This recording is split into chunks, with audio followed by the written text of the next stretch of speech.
Salut la famille, c'est votre confrère Fofana Jamato qui vous parle de la TV Loterie américaine, tout savoir sur la TV Loterie américaine.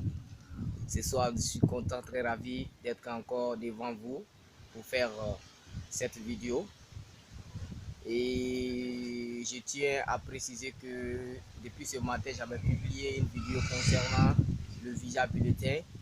Comment savoir que son cas n'est pas current.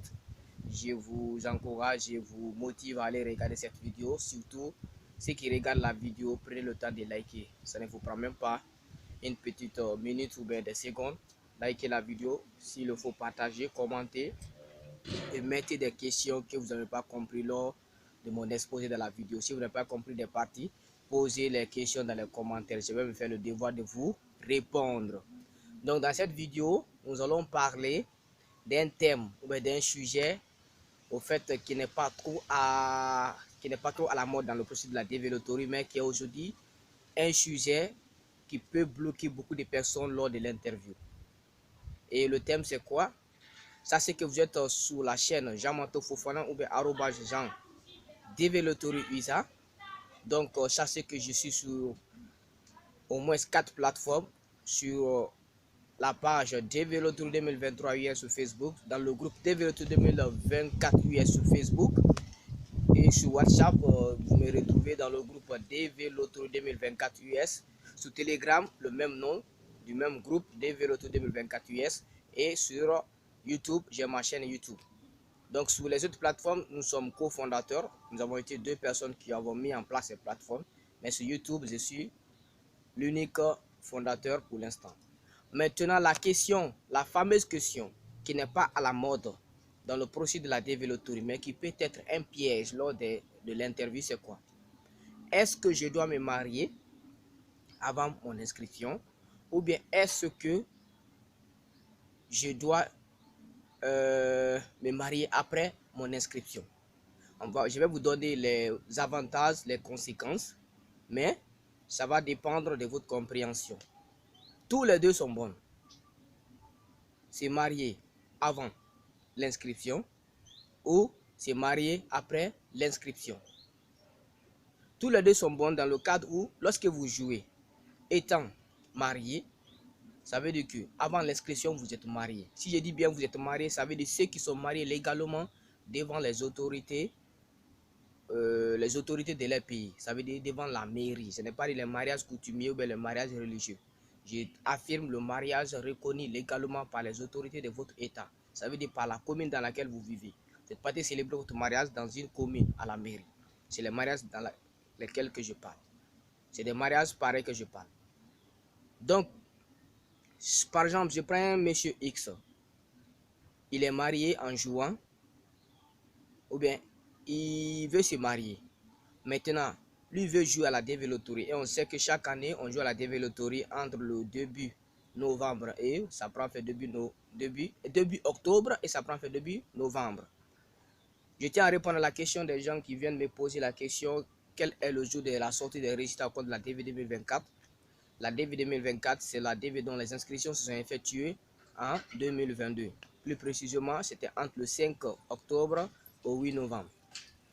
Maintenant, les résultats vont sortir plus tard, le 6 mai 2023. Maintenant, pour la personne que nous allons prendre exemple, qui veut jouer étant marié, ou bien il veut se marier après l'inscription, quelle est l'option qu'il faut choisir? Pour moi, tous les deux sont bonnes. Mais je vais prendre les conséquences pour celui qui se marie après l'inscription. C'est pas mal. Tu peux t'inscrire étant célibataire et tu joues une fois que tu es sélectionné, parce qu'on joue entre début octobre et début novembre. Maintenant, sous-entendons qu'après ton inscription, tu as joué célibataire, parce que c'est le statut célibataire que tu occupais lors de l'inscription. C'est pour ça qu'il faut être toujours véridique. Si vous n'êtes pas marié, dites que vous n'êtes pas marié. Si vous êtes marié, dites que vous êtes marié. Maintenant, après les inscriptions, vous avez joué célibataire, je précise. Après les inscriptions maintenant, vous êtes marié peut-être en décembre, janvier, février, mars, avril. Jusqu'à fin avril, vous êtes marié dans l'intervalle là. Ça peut être maintenant janvier, février ou bien fin avril. Parce que les résultats sortent plus tard en mai. Maintenant, dans le DS 260, vous devez mettre marié. Mais ça peut créer des problèmes. Les problèmes, c'est quoi? C'est que lors de l'interview, on peut vous demander, ah, on ne comprend pas. Comment vous avez joué célibataire et dans le DS, vous avez mis marié. Vous pouvez prouver que, ah, lorsque je jouais, j'étais célibataire. Ou bien mon mariage était programmé en tel mois. Mais j'étais célibataire, j'occupais le statut de célibataire en ces temps, lors de l'inscription, en octobre et en novembre. Donc, je me suis inscrit et en décembre ou bien en janvier, je me suis marié. Maintenant, lorsque les résultats sont sortis, comme j'ai occupé le statut de marié lors de la sortie des résultats, raison pour laquelle j'ai rempli le DS 260 comme étant marié. Et là, vous avez toutes les preuves. Ça veut dire les preuves, c'est quoi? Les certificats de mariage qui prouvent que vous êtes marié légalement devant les autorités de votre pays et des photos qui vont donner, des photos du jour du mariage que vous avez, les photos que vous avez prises le jour de votre mariage, les preuves des photos là. Vous allez envoyer ça lors de l'interview. Ça, c'est pour éviter beaucoup de problèmes. Maintenant, quelqu'un qui joue marié, là, il n'y a pas de problème. C'était juste cette petite vidéo que j'aimerais faire. Mais évitez surtout, pour quelqu'un qui joue célibataire, tu sais que ton mariage est programmé après 4 mois, 2 mois. Mais tu vas te marier, par exemple, je marie comme ça le 29 avril. Ou bien tu te maries comme ça le 30 avril. C'est proche de la sortie des résultats. Donc évitez beaucoup ça. Au moins si tu sais que ton mariage est programmé après les inscriptions, mais le statut que tu occupes actuellement c'est fiancé, ça veut dire que tu es célibataire. Malgré que tu es fiancé, mais tu es célibataire parce que tu n'as aucun document qui prouve que... Il n'y a pas un document qui prouve que quelqu'un est fiancé. Mais le seul document qui prouve que tu es marié, c'est ton certificat de mariage. Donc tu vas jouer célibataire. Maintenant, évitez tout possible de vous marier à l'approche de la sortie des résultats. Parce que ça peut créer des problèmes lors de l'interview. On peut dire que, ah, vous avez joué célibataire, maintenant vous êtes marié, avant la sortie des résultats, bon, peut-être c'est un mariage arrangé. Pour éviter cela, vous pouvez vous marier, par exemple, quand on joue début octobre, début novembre, vous pouvez vous marier en décembre. Vous pouvez vous marier en janvier, en février, en mars, en avril, jusqu'au 15 avril comme ça. Vous avez tout le temps là pour vous marier. Ouais, non. Mais évitez le 20, le 30. C'est un conseil que je donne. Ce n'est pas obligatoirement de suivre le conseil, mais c'est un conseil que je vous donne. Parce que c'est vous qui choisissez votre date de mariage avec votre femme. Donc vous pouvez choisir une date après.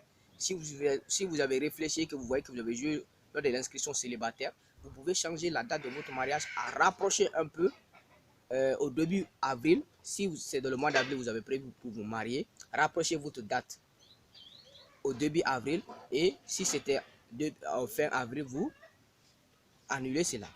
Ça va éviter beaucoup de choses lors de l'interview. Donc c'était juste ça. Si vous avez aimé la vidéo, n'hésitez pas à liker, à partager, à vous abonner sur ma chaîne YouTube. C'est votre confrère Fofana Jamato. Je suis sur à peu près toutes les plateformes sur toutes les plateformes des réseaux sociaux. Donc merci beaucoup.